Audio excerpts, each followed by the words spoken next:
Diascofoot, le miroir du football de la diaspora congolaise.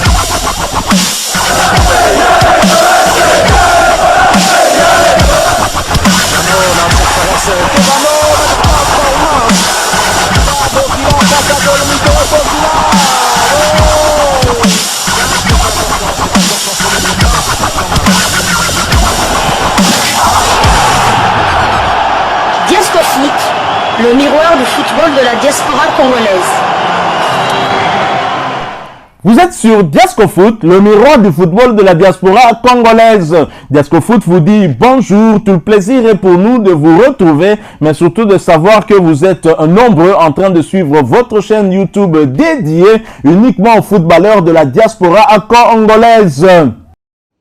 Oui, c'est vu la physionomie du match où on marque en premier. Je pense qu'on a les 2-3 situations pour presque tuer le match au bout de 30 minutes de jeu. On a deux grosses occasions et on le fait pas. Après, on n'est pas à l'abri effectivement de prendre un but dans un contexte qui est typique de match avec un grand enjeu. Donc moi je suis extrêmement content de l'état d'esprit affiché par les garçons. Même après l'expulsion, on a su être très cohérent.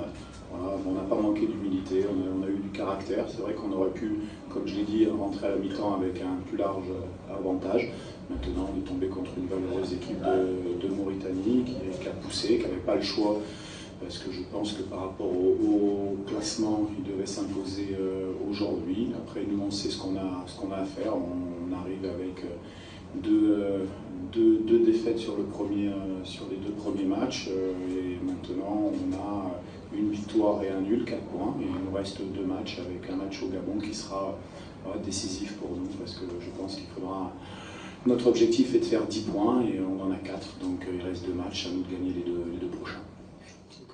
Time is up, c'est l'heure de partager avec vous quelques informations que nous avons pu récolter pour vous. Nous allons revenir encore dans la tanière des léopards de la République démocratique du Congo qui ont affronté les Mourabitounes mauritaniens dans le cadre de la 3e et 4e journée des éliminatoires de la CAN Côte d'Ivoire 2023. Après avoir empoché 4 points face à la Mauritanie, la République démocratique du Congo obligée de s'imposer contre le Gabon lors de la 5e journée. Ce match est prévu au mois de juin, ce serait autour du 12 juin et ce sera du côté de Franceville au Gabon. Rappelez-vous, lors du match aller, c'était pour le compte de la première journée de ces éliminatoires Côte d'Ivoire 2023. La RDC avait été battue ici à Kinshasa par le Gabon sur le score d'1-0.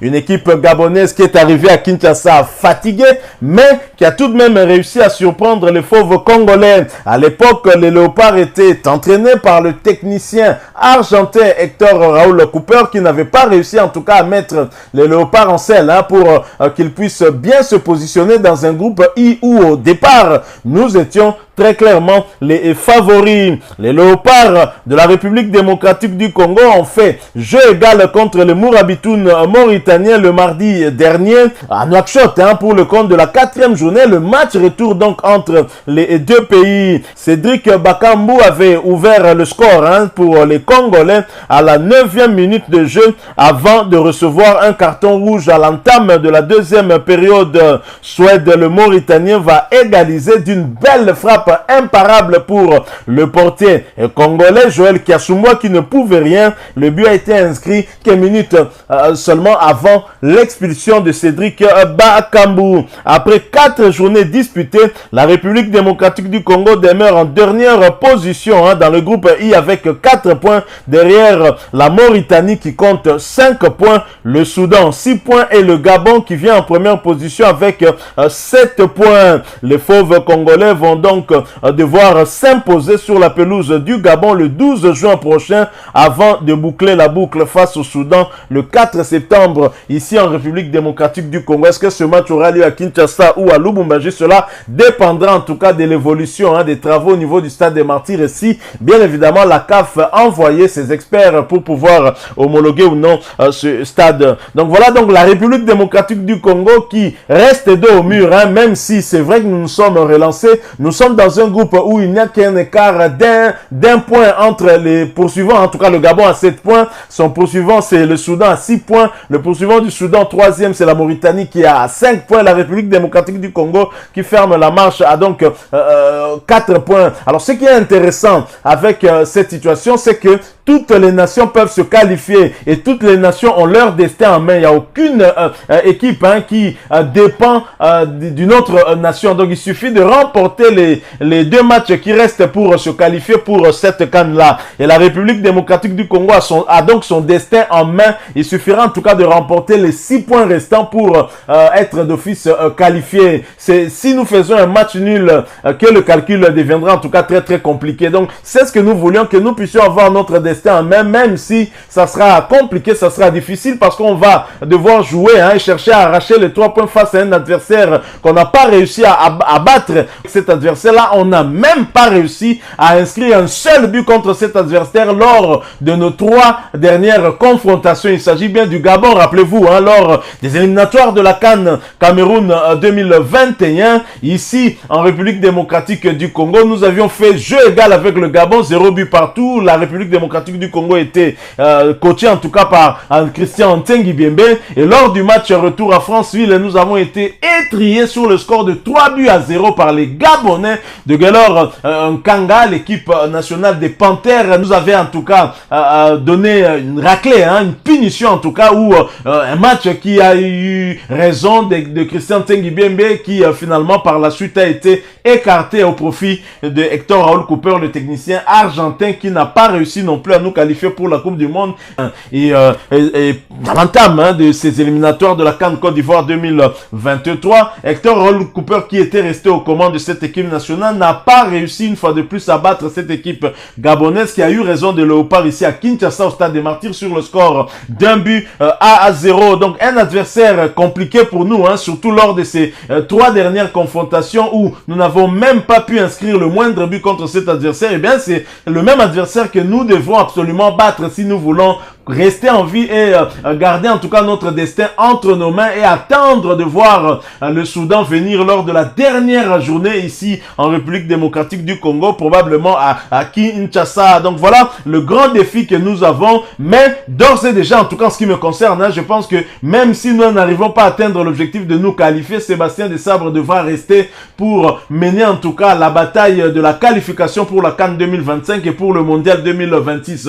Il aura en tout cas au moins quelques années avec les Léopards et il pourra en tout cas asseoir un projet qui pourrait nous emmener beaucoup très loin avec de nouveaux joueurs qui arrivent, des binationaux qui restent à convaincre. Beaucoup vont rejoindre la tanière, je n'en doute pas une seule seconde. Donc voilà, nous avons voulu partager avec vous un tout petit peu cette petite analyse concernant nos Léopards de la RDC, concernant bien sûr Sébastien Desabre qui a un bilan plutôt bon après les 2 journées qu'il a eu à disputer avec aux côtés des Léopards bien sûr contre la Mauritanie. Sébastien Desabre sur les 6 points a eu à remporter 4 points. Je rappelle que dans ce groupe c'est le seul qui n'a pas été battu lors de ces 2 journées. Donc il a hérité d'une situation difficile, mais si nous mettons un peu plus globalement en tout cas depuis l'arrivée de Sébastien Desabre, il a déjà dirigé les Léopards pendant 4 matchs dont 2 amicaux, une défaite face au Burkina Faso, 1-0 et une victoire face à la Sierra Leone, si ma mémoire ne me trahit pas. Je pense que nous avons battu la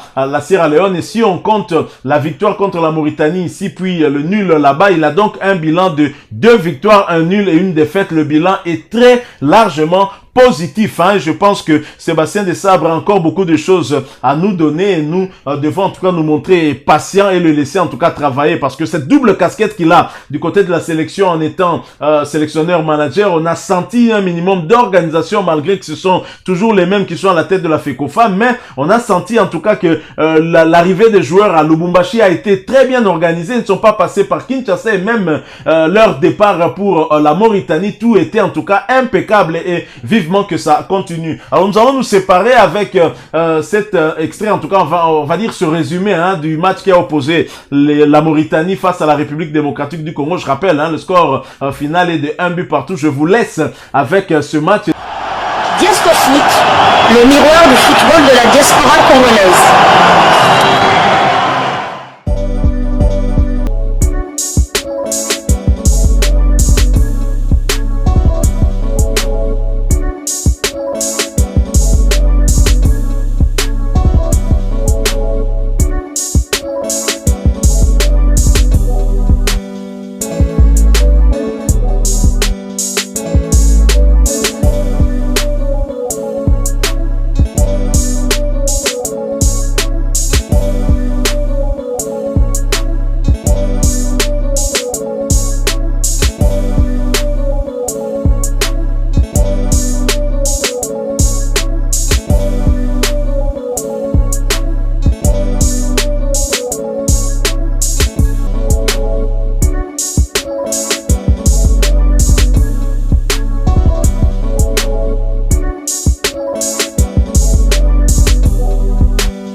Voilà, nous sommes arrivés à la fin de ce sujet. Hein. Si vous l'avez aimé, n'hésitez pas à nous laisser un maximum de j'aime. N'hésitez pas non plus à partager avec nous votre opinion. Si vous en avez une par rapport au sujet que nous venons de vous proposer, laissez-la nous à travers un commentaire.